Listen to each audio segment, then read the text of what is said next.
ሰላም ጤና ይስጥልን ውድ የቻናላችን ተከታታዮች ፕሮግራማችን ቤተሰቦች፣ ይህ አብዲራዋ ቲዩብ ነው። ፕሮግራማችን ላይክ በማድረግ እንድትጀምሩ። ላይክ ስታደርጉ የዚህ ፕሮግራም ተደራሽነት ከፍ ታደርጋላችሁ። ላይክ እያደረጋችሁ እንድታደምጡን፣ አዲስ የሆናችሁ ሰብስክራይብ በማድረግ ለዚህ ቻናል ቤተሰብ እንድትሆኑ፣ እንዲሁም ይህንን ፕሮግራም ከሀገር ውጭ የምታደምጡ የቻናላችን ተከታታዮች ድጋፋችሁን በሱፐር ስቲከር፣ ሱፐር ቻት፣ ሱፐር ታንክስ ድጋፍ እንድታደርጉ በአክብሮት እየጋበዝን የዕለተ እሁድ ፕሮግራማችን እንግዲህ በክፍል 1 ቅዳሜ በተደረገ ተጠባቂ የእንግሊዝ ፕሪሚየር ሊግ የምሽት 2 ሰዓት ተኩል በቫይታሊቲ ስቴዲየም የተደረገው የበርንማውዝ እና የአርሴናል ጨዋታ በሚካኤል አርቴታ አርሴናል ሌላኛ ድል፣ ሌላ አስደናቂ ብቃት በታየበት የምሽቱ ጨዋታ 3-2 በሆነ ውጤት ማሸነፍ ችለዋል። በርንማውዞች በጨዋታው 10ኛ ደቂቃ ላይ ጋብርኤል ማጋሌሽ በፈጠረው ስህተት 1-0 መምራት ቢጀምሩም በኤቫኒልሰን አማካኝነት ከ6 ደቂቃ በኋላ ጋብርኤል ማጋሌሽ የፈጠረውን ስህተት የካሰበትን ግብ ማስቆጠር ቻለ። 16ኛ ደቂቃ ላይ ከረፍት መልስ ጨዋታው በተጀመረ የመጀመሪያ 9 ደቂቃ ውስጥ ዴክላን ራይስ ከማርቲን ኦዲጋርድ ማይነስ የተደረገለትን ኳስ በግሩም ቴክኒክ አስቆጠረ።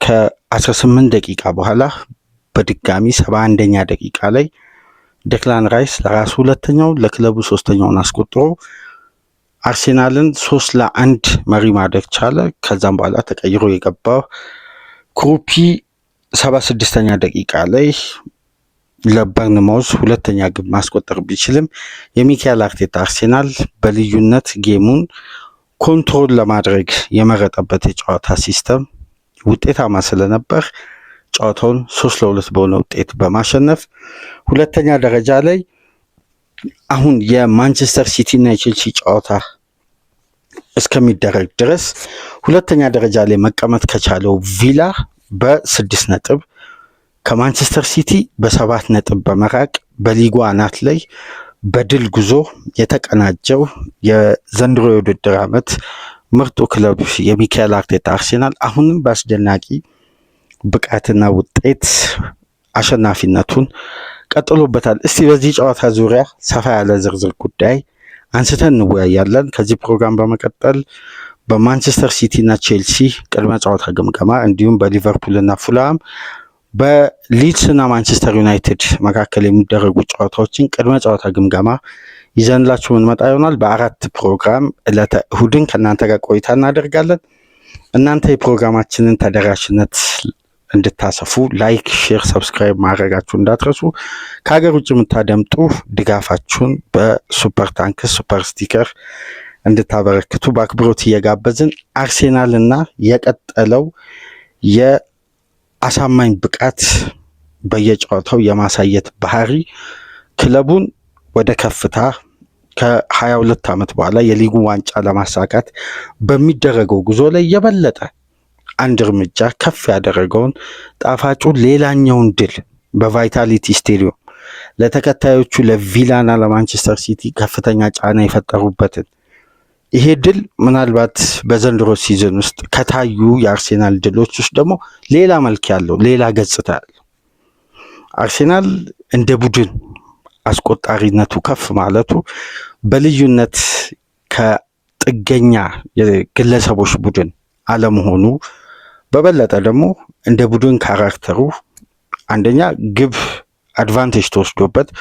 በዘንድሮ ጨዋታዎች እንግዲህ አርሴናል የመጀመሪያ ግብ ሲያስተናግድ ለ6ኛ ጊዜ ነው። ነገር ግን በእያንዳንዱ ጨዋታ ለነዚህ እንቅስቃሴዎች ምላሽ ለመስጠት የሚያደርገው እንቅስቃሴና በእርጋታ በሰከነ መልኩ ወደ ጨዋታ ሪትም ለመግባት የሚመርጥበት የጨዋታ ሲስተም ከጊዜ ወደ ጊዜ እዚህ ቡድን ውስጥ መረጋጋት፣ መስከን፣ ጨዋታን ለማሸነፍ የሚያስፈልገውን እያንዳንዱን ቱል በአግባቡ ለመጠቀም እንግዲህ ተጫዋቾች ውስጥ የሚታየው በራስ መተማመን ሌላ አዲስ አጋጣሚ ሆኖ ተመልክተናል። በተለይ 10ኛ ደቂቃ ላይ ጋብርኤል ማጋሌሽ ባዶ ስፔስ ላይ በስህተት ፓስ ያደረገውን ኳስ ተጠቅሞ ኤቫኒልሰን በርንማውዝን ቀዳሚ ያደረገ። በዛ እንቅስቃሴ ውስጥ አንድ የተረዳ ነው የጨዋታ ሲስተም አለ። በደንብ ልብ ብላችሁ ከተመለከታችሁ የአርሴናል ቢልድ አፕ ላይ ጋብርኤል ወደ ግራው የሜዳ ክፍል አዘንብሎ በአብዛኛው ቢልድ አፑን ይሄ የመጀመሪያ ኳስን መስርቶ ከራስ ሜዳ ለማውጣት በሚደረግ ጥረት አርሴናል ሁሌም ትራያንጉላር ታይት ስፔስ ነው የሚጠቀመው። ይሄ ማለት ተጋጣሚን ወደ ክንፍ የአማካይ ክፍሉን እንዲለጥጡት ወይም የአማካይ ክፍሉ ሰፊ እንዲሆን ለላይን ብሬኪንግ ፓስ እና ይሄ በመስመሮች መሃል ለሚደረጉ ሰንጣቂ ኳሶች እና ለሽግግር እንቅስቃሴ አመቺ እንዲሆን ሁለቱ ሴንተር ባኮች ወደ ሁለቱ ፉል ባኮች አስፍተው ራያንም ጨምሮ ራይስም ሊሆን ይችላል። በአብዛኛው ግን ዙቢመንዲ እዛ ፒቮት ላይ ተገኝቶ ኳስን ይቀበላል እና ይሄ ስትራክቸር የተለመደ የአርሴናል ራሳቸውን ከፕሬሲንግም ሆነ ከተጋጣሚ ጫናም ለማውጣት የሚከተሉት የጨዋታ ስታይል ስለሆነ በዚህ ሞመንተም ውስጥ ሆኖ ነው እንግዲህ እዛ ስፔስ ላይ ተጫዋች እንዳለ አንድ ተጫዋች ሲስተሙን አዳፕት ሲያደርግ ሁሌም ስፔሶቹን ነው የሚያስበው እንጂ እዛ ቦታ ላይ የትኛው ተጫዋች አለ የሚለውን ጉዳይ አይደለም። ምክንያቱም ዘመናዊ እግር ኳስ ስፔስን በማሸነፍ የሚጀምር የጨዋታ ሪትም ስለሆነ እዛ ቦታ ላይ ዙቢመንዲ እንደሚኖር እያሰበ ነው ጋብርኤል ቀና ብሎ ሳይ ባዶ ስፔስ ላይ ፓስ ያደረገው።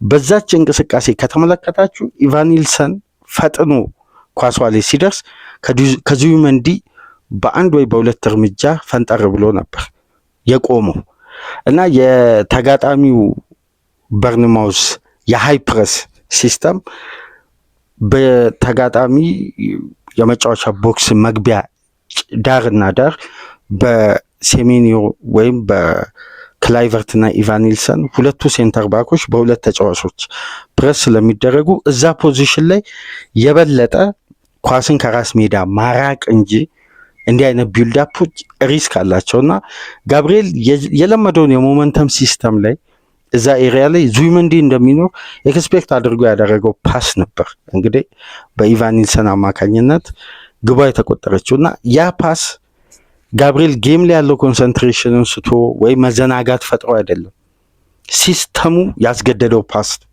አንዳንድ ተጫዋቾች ከሲስተም ጋር ኦቨር ሲላመዱ እዛ ቦታ ላይ ተጫዋች እንደሚኖር ነው ኤክስፔክት የሚያደርጉት እንጂ ማን ተጫዋች አለ የትኛው ኳስን ይዞ ቦታን የራሱን የቡድን ተጫዋች ለይቶ አይቶ አይደለም ፓስ የሚያደርጉት።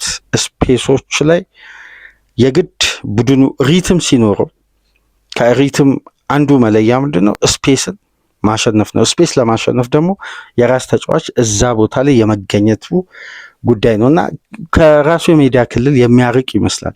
ለዛም ነው ዙቢመንዲ ያንን ፖዚሽን ፈንጠር ብሎ ከቢልድ አፕ ይልቅ ረጅም ኳስ አጀማመር የሚመስል የጋብርኤል እንቅስቃሴ ስለነበር የራሱን የመጫወቻ የ6 ቁጥር ቦታን ፈንጠር በማለት የጨዋታ አጀማመርን ለመከተል ነበር ያሰቡት። በዚህ አጋጣሚ እንግዲህ ታይሚንግ እና ዲሲዥን ልዩነት እንጂ ጋብርኤል በዘንድሮ ሲዝን ምን አይነት አስደናቂ ተጫዋች መሆኑን ከ6 ደቂቃ በኋላ ምላሽ ሰጥቷል።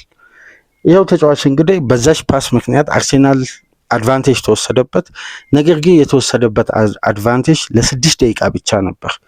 በማዱዌኬ አስደናቂ የእግር ስራ የቦርንማውዝ ተጫዋቾችን ቀንሶ ወደ ተጋጣሚ ሜዳ ክልል ከገባ በኋላ ማይነስ ባደረገው እንቅስቃሴ ጋብርኤል በግሩም ሁኔታ አስቆጥሮ አርሴናልን ወደ ጨዋታ መለሰ። አርሴናል ሁለተኛ 45 በራይስ በጨዋታው ቀዳሚ እስከሚሆን ድረስ አንድም ኢላማውን የጠበቀ ሙከራ አላደረገም። ይህን ያላደረገበት ግን የተለየ የታክቲክ እንቅስቃሴ ነበረው በሜዳ ውስጥ። በዘንድሮ ሲዝን ትናንት የነበረውን ቅድመ ጨዋታ ግምገማ በርካታ የቻናላችን ተከታታዮች አድምጣችሁታል። ያነሳነው አንድ ሀሳብ አለ። ጠባብ በሆኑ ስቴዲየሞች የሚካኤል አርቴታ አርሴናል ባለፉት 3 ተከታታይ የውድድር ዓመት ዋንጫዎችን ሲያጣ ከሚታዩ ክፍተቶች መካከል የተጋጣሚ ጠባብ ስቴዲየሞች ላይ ተጋጣሚ በሎው ብሎክ የበለጠ ሲጫወት ያንን ስፔስ ለማስከፈት ድግግሞሽ ያለውን ፓስ ማድረግ ስፔስ ለመፈለግ የሚደረገው ጥረት አንደኛ የአርሴናልን ደቂቃ ሜዳ ውስጥ ያለ ኮንሰንትሬሽን በአብዛኛው የሚያባክን እንቅስቃሴ ነው። ለምሳሌ ፉላምን አነሳን፣ የቀድሞ የኤቨርተን ስቴዲየም ጉዲሰን ፓርክን፣ ይህንን የበርንማውዝን ቫይታሊቲ ስቴዲየምን። በእነዚህ ስቴዲየሞች አርሴናል ጠባብ ሜዳ ላይ የአርሴናል ተጫዋቾች ፈጣን ስፔስ የሚፈልጉ ከአንድ ኳስ ወደ ሌላኛው ኳስ ፕሮግረስ እያደገ ፌዙን እያፈጠነ የሚሄድ ቡድን ስለሆነ በጠባብ ስፔስ ውስጥ ከሚገኙ ፓሶች ይልቅ ሰፊ የሜዳ ክልል መጠቀምን የሚከተል ቡድን ነበር ከዚህ በፊት እና በዘንድሮ ሲዝን ከቀየሯቸው የጨዋታ ሲስተሞች መካከል በእነዚህ አይነት ጠባብ ስቴዲየሞች ላይ ተደጋጋሚ ጥረትና በከፍተኛ ኢነርጂ ከሚደረግ የጨዋታ እንቅስቃሴ ይልቅ የበለጠ ጌምን ኮንትሮል አድርጎ የራስን መረብ ለተጨማሪ ሌላ አደጋ ሳይፈቅድ በተረጋጋ ሲስተም ወደ ጨዋታ እየገቡ እንዲሁም ኮንትሮል እያደረጉ አደጋዎችን ለመፍጠር የሚፈጥኑ ሁለት የክንፍ ተጫዋቾችን ከማድረግ ባላንስ ሳካም ማርቲኔሊም ካሉ ከሁለቱ ተጫዋቾች ጀርባ ያሉትን ስፔሶች ላይ አደጋዎች ሊፈጠሩ ስለሚችሉና ሁለቱ ፉልባኮች ላይ በአማካዮች ኦቨርሎድ ስለሚፈጠር የመጀመሪያው የትሮሳርድና የሳካን በምርጥ 11 ውስጥ ለውጥ ያደረገው አርቴታ አንደኛ ሮቴሽን፣ ሁለተኛ ደግሞ የቫይታሊቲ ስቴዲየም ጥበትና በአጭር ስፔስ ውስጥ የሚደረጉ ፈጣን ቅብብሎች ቶሎ ወደ ተጋጣሚ ሜዳ መግባት፣ ቶሎ አደጋ መፍጠር ነው። እነዛን ኦቨርሎዶች እንግዲህ በርንማውዝ ላይ ለማድረግ በማድዌኬ ቴክኒክ በማርቲኔሊ ፍጥነት ሁለቱም ፉልባኮች ማዳከም ነበር። አንደኛ ሮቴሽን ነው፣ ተገቢ የሆነ ሮቴሽን። ያው በቀጣይ በዚህ ወር ውስጥ አርሴናል 9 ጨዋታ ያደርጋል በ4 ትላልቅ ውድድሮች የኤፍኤ ካፕ፣ የካራቦ ካፕ ጨምሮ ፕሪሚየር ሊግ እና ሻምፒየንስ ሊግ ጨዋታዎች ስላሉ እያንዳንዱን ጌም ማኔጅመንት ከዛሬ ጀምሮ ከትናንት ጀምሮ ነበር አርቴታ የጀመረው እና በእነዚህ አይነት ጠባብ ስፔሶች ላይ የሚፈጠሩ አጋጣሚዎችን መግደል፣ ነገር ግን ከተደጋጋሚ ጥረትና ይሄ በእያንዳንዱ የኳስ እንቅስቃሴ ማጥቃትን ብቻ ባተኮረ የቡድን ሲስተም አይደለም።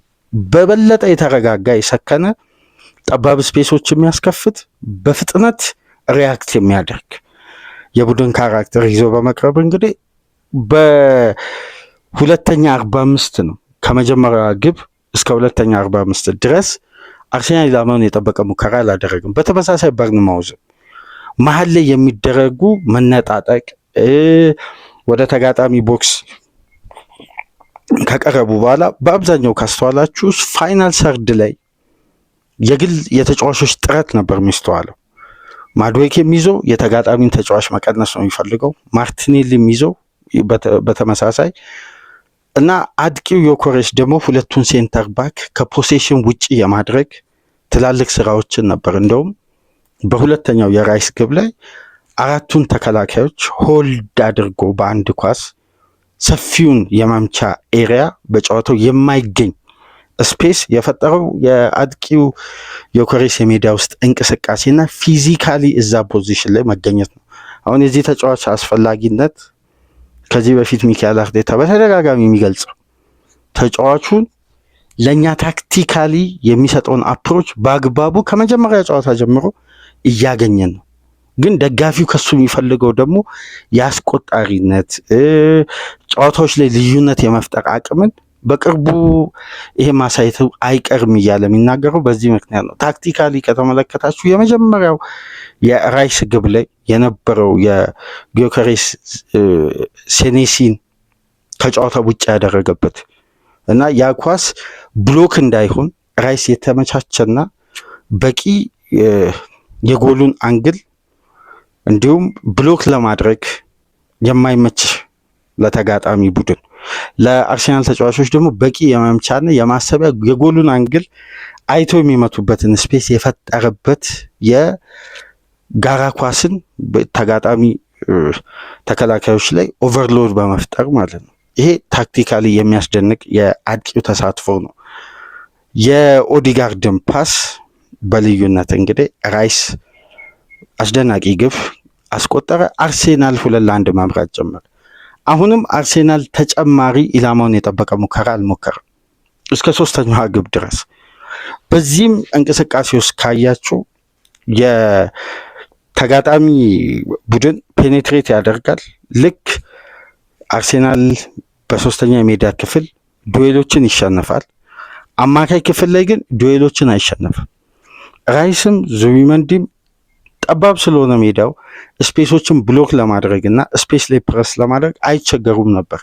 በፍጥነት ኳሷን ለመንጠቅ የሚደረገው ርብርብና የተቀናጀ ፕሬሲንግ በተለይ በሁለቱ ፉልባኮች የታየው ቅንጅት በሂንካፔም በቲምበርም ለአማካዩ በተጨማሪ ኃይል በመሆን በደንብ የአርሴናል የትናንትናው የቡድን ስትራክቸር ካያችሁ 2-4-4 የሆነ ሲስተም ነው። ለዛ እኮ ነው ጋብሪኤል የመጀመሪያው ኳስ ላይ ስፔስ ላይ ኳሷን ፓስ አድርጎ የተበላሸችው። ሁለት ሴንተር ባኮች ወደ ኋላ ይቀራሉ። ከዛም በኋላ ሁለቱ ፉል ባኮች ወደ አማካይ አጥብበው በኳስ እንቅስቃሴ ወደ ሚድ ሰርድ ለመግባት የሚደረገው ትራንዚሽን ላይ ይገኛሉ። በእነሱ መሀል ደግሞ ዙቢመንዲ እና ራይስ አሉ። ከራይስ እና ከዙቢመንዲ ፊት ለፊት የኮሬስ እና ኦዲጋርድ አሉ። ማድዌኬ እና ማርቲኔሊ 2-4-4 ፎርሜሽን በመያዝ እንግዲህ ጠባብ ስቴዲየም ላይ እንዲህ አይነት እያንዳንዱ ፌዝ ላይ በጋራ ፕሬስ ከማድረግ ይልቅ ወደ ማን ቱ ማን ፕሬሲንግ በዚህ አርሴናል ውጤታማ የሆነበት ዋነኛ ምክንያት ማድዌኬን ተመልከቱ። የአንድ ለአንድ ግንኙነቶችን የትኛውንም የተጋጣሚ ተጫዋች ድሪብል አድርጎ ማለፍ ይችላል፣ መቀነስ ይችላል። ማርቲኔሊ ደግሞ ከኳስ ጋር በመፍጠን በተጨማሪ መቀነስ ይችላል።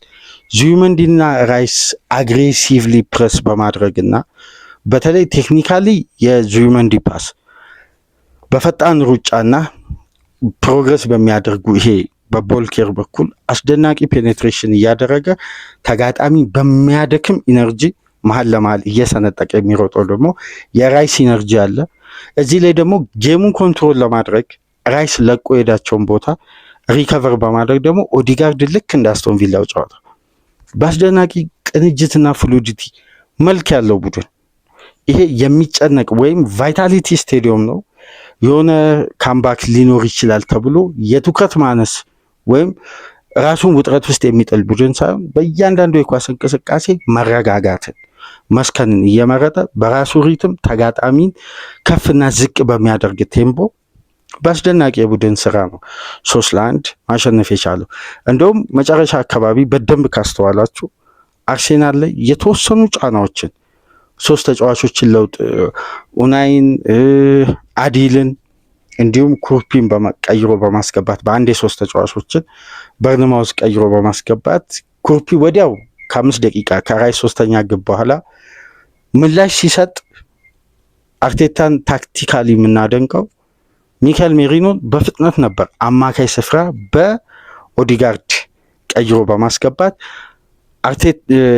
ዙቢመንዲና ራይስ ከአዳዲስ ተጫዋቾች ወይም አዲስ ጉልበት ይዘው ከገቡ ተጫዋቾች ፕረስ ሲደረጉ ፈንጠር ብሎ በመቆም አርሴናልን ከጫና ውስጥ ያወጣና ኮንትሮል አድርጎ ወደ ባዶ ስፔስ ወደ ተቃራኒ ፖዚሽን ኳስን እያሻገረ የሰከነ ሞመንተም ይዞ ቡድኑ በራሱ ሪትም ተጨማሪ እድሎችን ለመፍጠር ጥረት ሲያደርግ ነበር። ይሄ አርሴናል ውስጥ የሚታየው አንደኛው ጉዳይ ካራክተር ጨዋታ ላይ በራስ አጨዋወት ውስጥ መቆየት ወይም ይዘው የመጡት የጨዋታ ሲስተም ለመተግበር ተጋጣሚ አድቫንቴጅም ወሰደ፣ ጫናን ፈጠረ።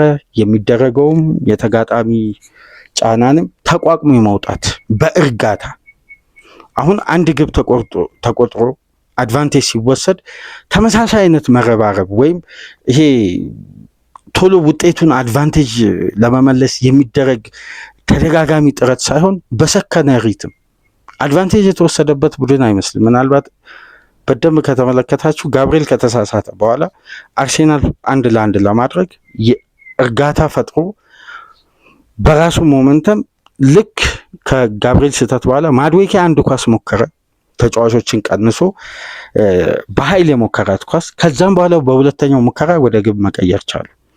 ይሄ የቡድኑ እርጋታ መስከንና በሪትም የራሱን ሲስተም ባለው ኳሊቲ ባለው ጥንካሬ ፈጽሞ ይዞ የመጣውን የጨዋታ ሲስተም ተግባራዊ ለማድረግ ያሳየው ፍጹም አስደናቂ መዋሃድ ነው። ነገር ግን ሁለቱን ግብ ስላስቆጠረው ዴክላን ራይስ ብዙ የምናወራው ነገር አለ ወደ በኋላ። በዚህ ጨዋታ ከታዘብናቸው ሌሎች ጉዳዮች መካከል አርሴናል ባለፉት ዓመታት ትናንትም ስንል እንደነበረው ከተለወጡ ጉዳዮች መካከል ዴብዙን ማኔጅ የማድረግ የአርቴታ ትልቅ ጥንካሬ ነው። ባለፈው ጨዋታ ከቪላ ጋር ዴክላን ራይስ ሳይሰለፍ ሲቀር እንዴት ነበር ሁለቱ አማካዮች ዙቢሜንዲና ኦዴጋርድ ሰከንድ ሃፍ አውሬ የነበሩት ፕሬሲንግ ላይ። የቪላ ተጫዋቾች ቀና ማለት አልቻሉም። የነበረው መሀል ለመሀል የነበረው ማጥቃት አሁን የአርሴናል ሲስተም በቅርብ ሳምንት ውስጥ እየተመለከትን ያለ ነው። ከዚህ በፊት ወደ ቀኙ የሜዳ ክፍል አዘንብሎ ማጥቃት፣ አልፎ አልፎ የግራውን የሜዳ ክፍል። በቪላ ጨዋታ ፈርስት ሃፍ የግራውን የሜዳ ክፍል አዘንብለው ሲጫወቱ ነበር። ሰከንድ ሃፍ ግን ሙሉ በሙሉ መሀል ለመሀል ነበር እያንዳንዱ የተቆጠሩትን ግብ ብንመለከት ራሱ። ነገር ግን የበርንማውዙ ጨዋታ ተጀምሮ እስከሚያልቅ ድረስ አርሴናል እስከ ፋይናል ሰርድ ድረስ ከክንፍ ከሁለቱ ፉልባኮች ከሚደረግ ጥረት ይልቅ ወደ ሶስተኛ ሜዳ ክፍል ከገቡ በኋላ ወደ ክንፍ ጨዋታውን ይቀይሩታል። ካልሆነ በዳይሬክት አታክ መሀል ለመሀል ነው እድሎችን ለመፍጠር የሚጥሩት። በእነዚህ እንቅስቃሴ ውስጥ ከተመለከትናቸው ጉዳዮች መካከል ለምሳሌ ሳካ ሲኖር በአርሴናል ማጥቃት ውስጥ ያለው ኳሊቲ ይታወቃል። ትሮሳርድ ሲኖር ጨዋታን የመግደል አቅምና የተገኙ አጋጣሚዎች ሁሌም ዋጋ አላቸው። ትሮሳርድ ዘንድ ኪሳራ የለውም። ሙከራውም አስደናቂ ነው።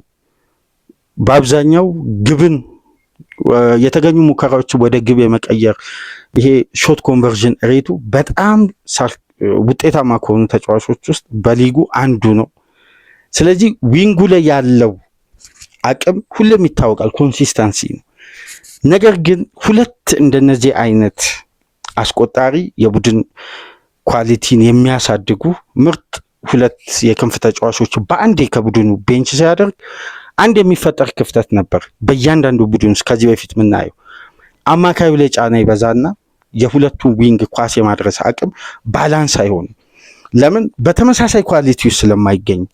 ነገር ግን እነዚህን ክፍተቶች አርሴናል ላይ አልተመለከትም። በአንዴ ነው እንግዲህ ሳካንም ማርቲኔሊንም ከማክሰኞ ጨዋታ በኋላ ከምርጥ 11 በማውጣት ማድዌኬንና ማርቲኔሊን ያሰልፍ። ነገር ግን አማካዩ የበለጠ ባላንስ ሆኖ ሳይጋለጥ እንደውም በአማካይ በተገኘው ሁለት ግብ ጨዋታ ማሸነፍ ተቻለ።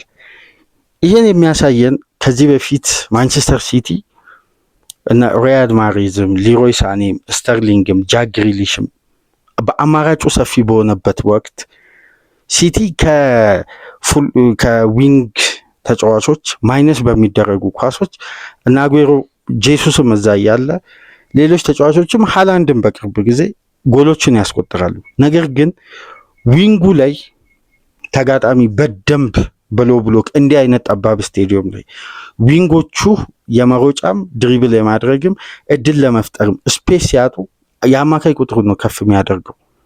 በርናንዶ ሲልቫን፣ ዳቪድ ሲልቫን፣ ዲብሮይንን የተለያዩ የአማካይ ቁጥሮችን ከፍ በማድረግ ከዛም በኋላ ዳቪድ ሲልቫ ከለቀቀ በኋላ እነ ኢካይ ጉንዶዋንን የአማካይ ቁጥሩን ከፍ ያደርጋል። ወደ ዊንግ ከሚሄዱ ኳሶች ይልቅ መሀል ለመሀል የሚደረግ ማጥቃት ተጋጣሚን ካለው ኳሊቲ ካለው ስታንዳርድና በተለይ የነዙ ዙቢሜንዲ አይነት ሜዳ ውስጥ አርቲስት የሆኑ ተጫዋቾች ይሄ የጨዋታ ኮምፖዠር የሚባሉ በልዩነት በእንደነዚህ አይነት ጠባብ የጨዋታ ስፔሶች ውስጥ ልዩነት የሚፈጥሩ አስደናቂ ፓሶችን በማድረግ የሚታወቁ ዩኒክ ኳሊቲ ያላቸው ተጫዋቾች የጨዋታ ልዩነት ይሆናሉ። ስለዚህ አርሴናል ከራይስ እዛ ፖዚሽን ላይ ተገኝቶ ሁለት ግብ ሲያስቆጥር ዊንጉ ከሚያደርገው ከፍተኛ ጫናና እድል ከመፍጠር ይልቅ አማካዩ በሃይ ፕረስ ተጋጣሚን ካጎደለ በኋላ ዊንጎቹ ወደ ተጋጣሚ ስፔስ አጥብበው ማይነስም ለማድረግ ለራሳቸውም ለመሞከር የሚያመች ስፔስ ይፈጥራሉ። የአንቶኒዮ አሮላ ቡድን ኮንቲኒቲ ባለው ፕሬሲንግ ውስጥ ያልቆየውና ጨዋታው በደንብ ከተመለከታችሁ በሆነ ደቂቃ ይገልና በሆነ ደቂቃ ደግሞ ይቀዘቅዛል። ምክንያቱም አርሴናል ሲጠቀም የነበረው ቨርሲታሊቲ ለፕሬሲንግ አይመችም። ኦዲጋርድ ፈንጠር ብሎ ወደ ፊት መስመር ባለበት እንቅስቃሴ ራይስና ዙቢሜንዲ በበለጠ ወደኋላ ያፈገፍጉና በላይም ብሬኪንግ ፓስ ከኦዲጋርድ ጋር ይገናኛል። ኦዲጋርድ ኮንትሮል ለማድረግ ወደኋላ ሲመጣ ራይስ ፔኔትሬት እያደረገ ወደ ግራው 8 ቁጥር ያዘነብላል። በዚህም ወቅት የበርንማውዝ ተጫዋቾች ፕሬስ ለማድረግ ኮንቲኒቲ የለም። ምክንያቱም ስፔስ ላይ ተጫዋቾች አይገኙም። የአርሴናል ተጫዋቾች ስፔስን በፍጥነት ሪከቨር ያደርጋሉ፣ ግን ስፔስ ላይ አይገኙም። በርንማውዝ ልክ እንደ ቼልሲ ድግግሞሽ ባለ የአርሴናል እንቅስቃሴ ውስጥ ቢሆኑ ለበርንማውዝ ፕሬሲንግ ይመቻል። ሜዳው ጠባብ ነው፣ ሆም አድቫንቴጅ አለ። የአንድ ለአንድ ግንኙነቶች ላይ ጠንካራ አግሬሲቭ መሆኑ። ነገር ግን ለበርንማውዝ ፕሬሲንግ አንደኛ በፓስ ሁለተኛ ታክቲካሊ ሺፍት በሚያደርጉ አማካዮች ምክንያት ለበርንማውዝን ፕሬሲንግ አርሴናል አልተመቸም ነበር። በዚህ ተለዋዋጭ ባህሪ ውስጥ እንግዲህ አርሴናል በእያንዳንዱ ደቂቃ ውስጥ ግብም ማስቆጠር ሲፈልግ፣ እድሎችን መፍጠር ሲፈልግ፣ ወደ ተጋጣሚ ሜዳ ክልል መግባት ሲፈልግ በአዲሱ ሲስተም የተመለከትነው ጉዳይ የደክላን ራይስ እና የማርቲን ኦዲጋርድ መናበብ ነው። አሁን በቅርብ ሳምንት አይታችሁ ከሆነ ተከታታይ ጨዋታዎች ላይ ራይስ እና ኦዲጋርድ አማካይ ስፍራ ላይ አልተሰለፉም ነበር። ከብራይተን ጋር ራይስ ፉልባክ ነው፣ ከአስቶን ቪላ ጋር ራይስ አልነበርም። ስለዚህ የአማካይ ክፍል መዋሃዱ ቅርጹን ይዞ በተከታታይ ጨዋታዎች ውስጥ ከፍተኛ ዳይናሚክ ለማምጣት አብሮ በጋራ ሜዳ ውስጥ መጫወት አለባቸው። ነገር ግን የቦርንማውዙ ጨዋታ አዲስ የአማካይ ስፍራ ሰሞነኛ ከነበረው 5 ተከታታይ ጨዋታ ካሸነፈው ቡድን ጋር አዲስ መልክ ያለው ነው። አብረው ሊቆዩ ይችላሉ። አድማጮች፣ እዚህ ጋር ልዩነቱ ምንድን ነው? በውድድር ዓመቱ መሀል ላይ ተጫዋች ወጥቶ ሲገባ፣ ጉዳት አስተናግዶ እረፍት አድርጎ ሲገባ ሞመንተሙ እንደ ተጋጣሚ ሲቀያየር አንዳንድ ባላንሶች ላይ ክፍተት ይፈጠራል። በተለይ ተጋጣሚ ጫና የሚያደርስ ከሆነ። አርሴናል ግን ይሄ በሚፈራረቁ አማካዮች ኢንተርቼንጅ እያደረገ አንዱ ወጣ የሚል ከሆነ ሌላኛው የሚመለስና መልኩን ሳይቀይር፣ ባህሪውን ሳይቀይር፣ የጨዋታ ፕላኑን ሳይቀይር፣ ስትራክቸሩን ሳይለቅ ዝግ ባለም ቴምቦ በፈጠነም ቴምቦ ይሁን ተጋጣሚ ላይ የሚያደርሰውን ጫና አንድም ይሄ ቅርጽ አልባ ባልሆነ እንቅስቃሴ ውስጥ ሳያመሽ በልዩነት ነው። እርጋታው የሚያስደንቅ ነው። የምሽቱ ራስን ጫና ውስጥ አለመክተት፣ ለተጋጣሚ በቂ ስፔሶችን አለመፍቀድ፣ እንዲሁም ጌም ኮንሰንትሬሽን ላይ ያተኮረው ስትራቴጂ አርሴናልን ከአንድ ግብ በላይ አድቫንቴጅ ወስዶ ሜዳ ውስጥ እንዲቆይ። አሁን በቅርብ ሳምንት የአርሴናል ደጋፊዎች ስጋት የነበረው የአንድ ግብ አድቫንቴጅ ወይም የአንድ ግብ ልዩነት ዋስትና የለውም በሊጉ የሚለው ግን የትናንትና ደግሞ ይሄን ጉዳይ በራይስ 2 ተከታታይ ግቦች የ2 ግብ አድቫንቴጅ መፈጠሩ በርንማውዝ ተጨማሪ ግብ ቢያስቆጥርም ጨዋታው ላይ ልዩነት አልፈጠረም። ያቺን የአንድ ግብ ልዩነት ለቀሪ 10 ደቂቃ ጠብቆ በተረጋጋ መልኩ በተለይ ኢንጌም ማኔጅመንት ሜሪኖ ከገባ በኋላ የበለጠ አዲስ ጉልበት አዲስ አቅም ይዞ የገቡትን ተጫዋቾች ሰፊውን የሜዳ ክልል እንዲያካልሉ በማድረግና የተረጋጋ የማጥቃት ስትራቴጂ ከመከላከል ጋር እንግዲህ አቀናጅቶ በአስደናቂ ብቃት ነው በምሽቱ የጨዋታ ስትራቴጂ የሚካኤል አርቴታ አርሴናል ሌላ መልክ ይዞ ሌላ አዲስ የቡድን እንቅስቃሴ በእርጋታ የተሞላ እንግዲህ በሊጉ 20ኛ ጨዋታውን አድርጎ 15ኛ ድሉን አስመዝግቧል። ይሄ ቀላል የሚባል ሪካርድ አይደለም። 15 ጨዋታ በመጀመሪያ አዲሱ ዓመት አርሴናሎች እንግዲህ በድል የነጥብ ልዩነቱን 6 እና 7 ከቪላና ከሲቲ በማስፋት ከራሱ ላይ ጫናውን አውርዶ ለነሱ ነው አሁን ጫና እየፈጠረ አርሴናልን ለመያዝ የግድ ማሸነፍ አለባቸው ነው እንጂ አሁን አርሴናል ጥሎ የሊጉ መሪነት ላይ በአንድ ጨዋታ ልዩነት የሚፈጠር ጠባብ ጋፕ የለም። አሁን ትልቁ ልዩነት ይሄ ነው። አርሴናል ቪላ ማሸነፉ ከፈጠሯቸው የአመቱ ትልቁ ድል በወቅቱ ስንል የነበረው ለዚህ ነው። አንድ ቡድን አርሴናል ላይ ለመድረስ የግድ አርሴናል 2 ጨዋታ መጣል አለበት። ሁለት ጨዋታ በዚህ አይነት ጥንካሬ አንድ ቡድን ደግሞ ይጥላል ብሎ መጠበቅ እንግዲህ በአርሴናል ጥንካሬ ላይ ሆኖ ሊጉን ያልጀመሩ ክለቦች መጨረሻ ላይ የሚያጋጥማቸው ጥፋት ይሄ ነው። ውጤቱን ለማጠፍ እድሉን ለማጥበብ የማይመቸው በቡድን ጥንካሬ ኮንሲስተንስ የሚያሳይ ባህሪ ማለት ነው። በዚህ ደግሞ የሚካኤል አርቴታ አርሴናል ምንም አይነት እንከን የሚያወጣለት አስደናቂ ሞመንተሙ እንዳስቀጠለ ነው። በግሩም የጨዋታ አሸናፊነት ከጨዋታ ጨዋታ ይሄ እያደገ የሚሄድ የቡድን ፍሉዲቲ መበጣጠስ የሌለው እርጋታ የሰከነ ሜዳ ውስጥ በነገራችን ላይ ይሄ የፌስቲቭ ፊክስቸር ክለቦችን ከሚያዋክቡ ኢነርጂ ከሚያሳጣ በተለይ ለቀጣይ ረጅም ፊክስቸር ከሚያዳክመው ዋነኛ ምክንያት ጨዋታ ላይ አድቫንቴጅ ሲወሰድ ያ ቡድን ሪያክት ለማድረግ የሚያወጣው ኢነርጂና ፋይቲንግ ስፕሪት በሊጉ አንደኛ ለአደጋ አምና አርሴናል አድቫንቴጅ ከተወሰደበት በኋላ አይደል ኢቫን ኒልሰን ላይ እንደገና በቀይ ካርድ ሳሊባ ዋጋ አስከፈለ፣ በጎደሎ ጨዋታውን አጠናቀቀ። ይሄ ፈጥኖ ሪያክት ለማድረግ የሚደረግ ርብርብ ሁሌም ከጫና ራስን ወደ ጫና መክተት ነው። ነገር ግን በእርጋታ በሰከነ መልኩ ተጋጣሚን ከሪትም ከሼፕ እያወጡ ዝግ ባለ እንቅስቃሴ እንግዲህ የሚገኙ አጋጣሚዎችን መግደል። አሁን በዚህ ጨዋታ ለመጀመሪያ ጊዜ በዘንድሮ ሲዝን የሚካኤል አርቴታ አርሴናል ላይ ከማንቸስተር ዩናይትድ የመጀመሪያ የመክፈቻ ጨዋታ በኋላ ታውቃላችሁ ማንቸስተር ዩናይትድ ነው በዘንድሮ ሲዝን ከፍተኛ ሙከራ አርሴናል ላይ ማድረግ የቻለው። ከዛም በኋላ ለመጀመሪያ ጊዜ ትናንትና በርንማውዝ ሙከራ አደረገ። ነገር ግን ካደረጉት ሙከራዎች ውስጥ 3 ናቸው ኢላማቸውን የጠበቁ። በኤክሲጂም 1.3 ነው። አሁን የሙከራው ብዛት 15 መሆኑ አርሴናል ላይ በጣም ከፍተኛ ጥረት በርንማውዝ ጨዋታው ላይ ጥረዋል፣ ምርጥ ነበሩ። ካላቸው ወቅታዊ ብቃት ተከታታይ ጨዋታዎች ያለማሸነፍ የተጓዘ ቡድን ጥሯል። በጨዋታው ግን አርሴናል በመረጠው የጌም ኮንትሮል ነው ጨዋታው ያለቀው። አሁን የተጋጣሚ ጥረት እኮ ውጤታማ ማይሆኑ የአርሴናል ጥንካሬ ተጋጣሚ የሚጥረውን ያክል የሚሸነፍ ካራክተር አለመሆኑና በቀላሉ ግብ የሚያስተናግድ ቡድን አለመሆኑ ነው እንጂ ቦርንማውዝ ኦልትራፎርድ ላይ ስታንፎርድ ብሪጅ ላይ እኮ በአግባቡ ካምባክ አድርጎም 1 ነጥብ ይዞ ተመልሷል። አርሴናል ላይ ይህን ካራክተር ለምንድነው መድገም ያልቻለው? 15 መሞከሩ ሳይሆን ከ3 በላይ ኢላማውን የጠበቀ ሙከራ። ለምን? ጨዋታው ላይ የነበረው ኮንትሮል፣ ተደጋጋሚ ጥረት። ይሄ በርንማውዝ ከ75 ደቂቃ በኋላ ተጋጣሚ ላይ የሚያደርሱ አይነት ጫና አርሴናል ላይ አላደረሰ። አርሴናል እንደውም የበለጠ በነዛ ደቂቃዎች ውስጥ ፓሲቭ ነበር ሜዳ ውስጥ ጨዋታውን ለመቆጣጠር የመረጠበት የጨዋታ እንቅስቃሴ። ነገር ግን ስለ አማካዩ ስለ 26 ዓመት እንግሊዛዊው ተጫዋች እስቲ በመጨረሻ እናንሳ።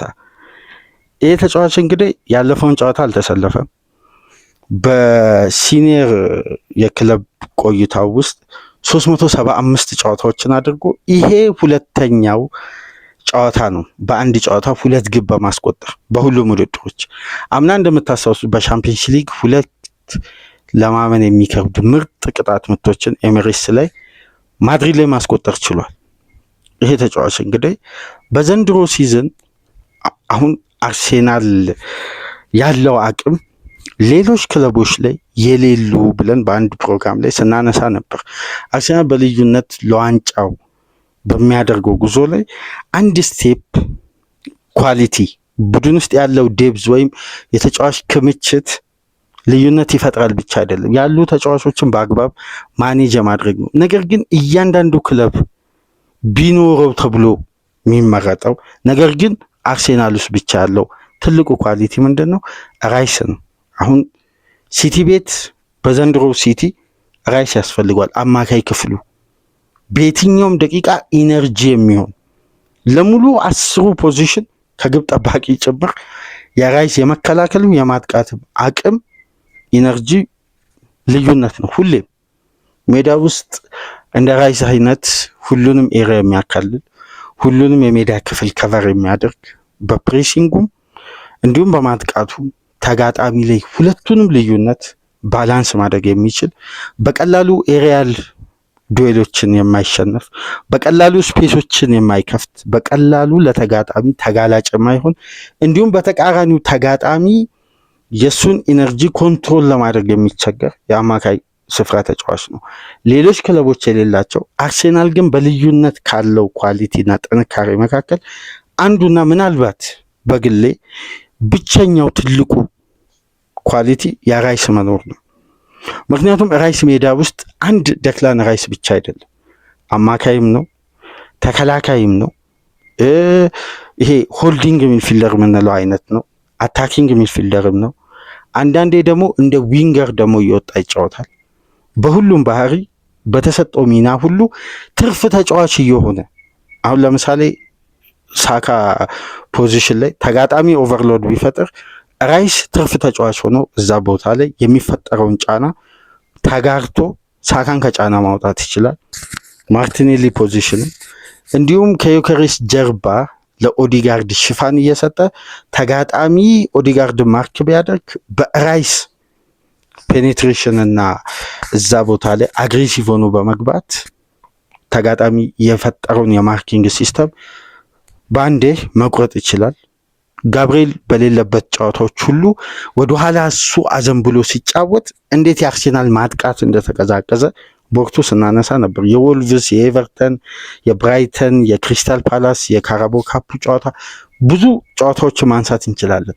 ጋብርኤል ሳይኖር ሲቀር ሂንካፔ ተጨማሪ ከቨር እንደ ቡድን ቲም ዳይናሚክስ ከሚያዛቸው ጉዳዮች መካከል የተጫዋች ጉለት በቡድን ባላንስ ላይ ክፍተት እንዳይፈጠር እንደ ቡድን ያንን ጉለት የመሙላት ባህሪ፣ በዚህ ደግሞ ራይስ ለተከላካዩ የበለጠ ከቨር መስጠት ስላለበት ከተከላካዮች ጀርባ አንዳንዴ በአንድ ጨዋታ ብናስታውሰው ከኒውካስል ጋር ነው አይደል? የማርፊን ኳስ ከስንት ሜትር ርቀት ላይ ከኋላ በመድረስ ከባዱን አደጋ ማስቀረት የቻለው።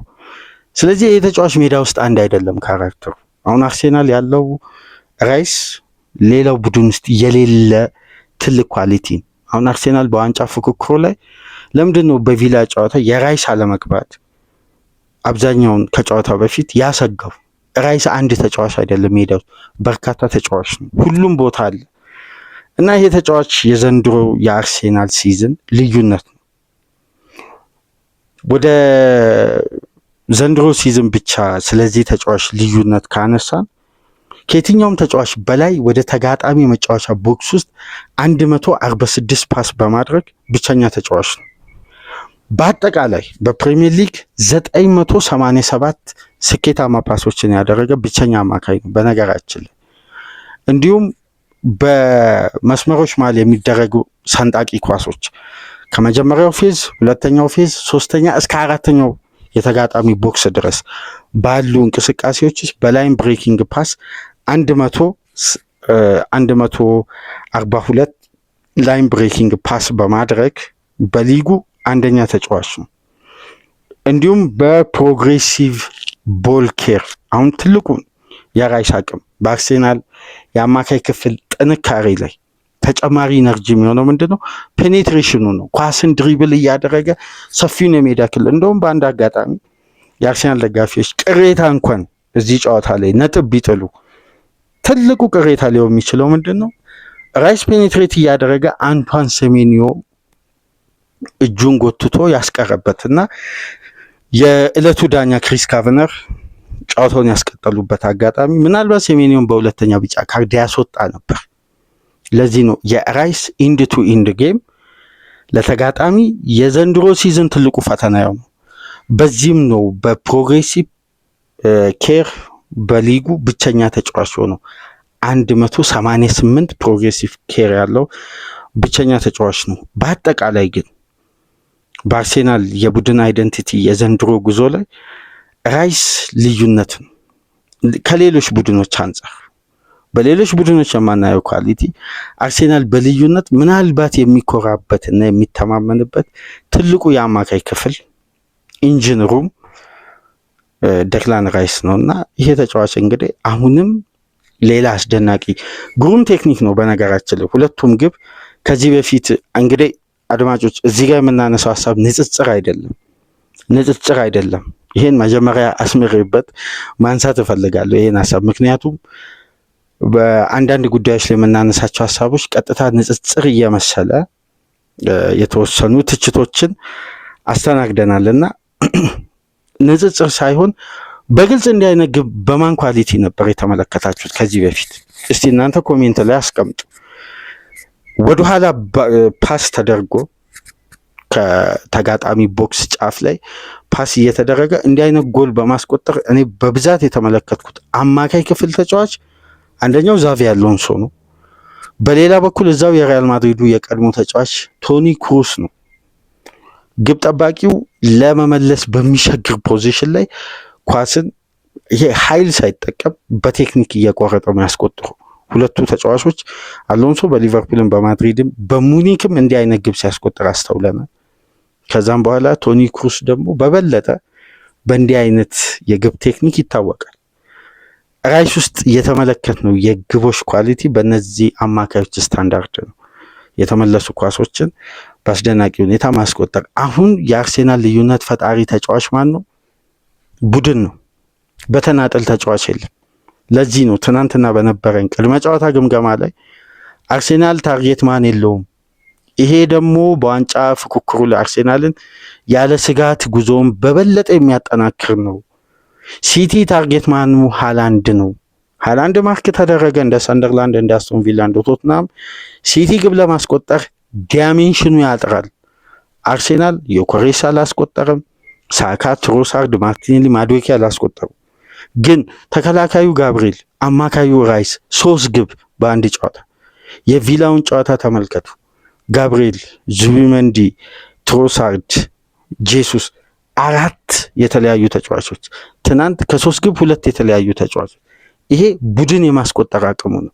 ኦዲጋርድ ለ3 ተከታታይ ጨዋታ በግብ ላይ ቀጥተኛ ተሳትፎ በሶስቱም ጨዋታዎች የማድረጉም አቅም የታየበትና አምበሉ እንግዲህ ቤንች አይደለም እሱ ለሚፈጠረው ሎድ ለመቀነስ እየተቀየረ ሊወጣ ይችላል እንጂ አሁን ለተከታታይ ጨዋታ ኢዚ ያለመጫወቱን በቅሬታ መልክ አታንሱት።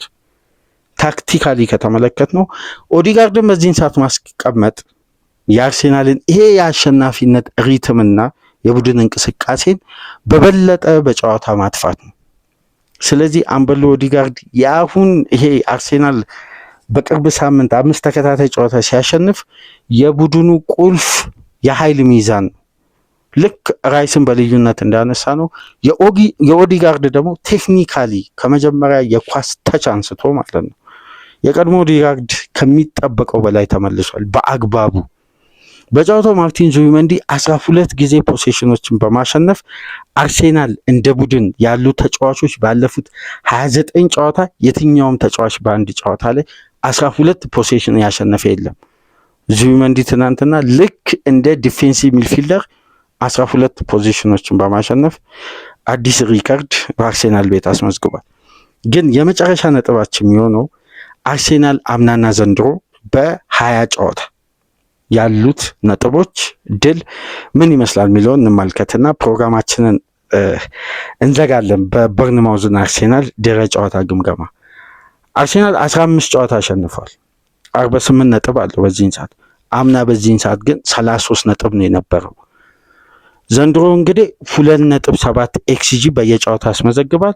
በአጠቃላይ በውድድር ዓመቱ 36.4 ኤክስጂ ክሬት በማድረግም አስደናቂ የኤክስጂ አቅም ነው። አምና ግን 32.7 ነው።